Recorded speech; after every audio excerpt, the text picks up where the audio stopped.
The gun store, the gun store, the gun store, the gun store, the gun store, the gun store, the gun store, the gun store, the gun store, the gun store, the gun store.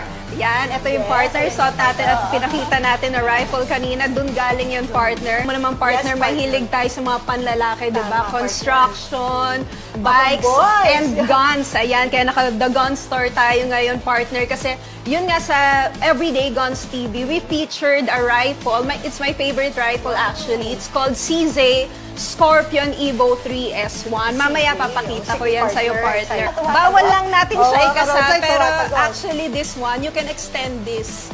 Yan. Tapos ang ano niya, positioning niyan, partner, nandito yan. Dito ba? Sa dibdib. Yes. Nandito yung para mas ano siya, mas madali siyang dalhin, partner. Yan. So, again, not all the time pwede kang magdala ng baril. Oo, kasi dapat may license tayo dyan. Saka may proper training na rin, partner. Yes, and yon sa mga naghahanap ng firearms, this is available, of course, at the gun store that's located in BGC.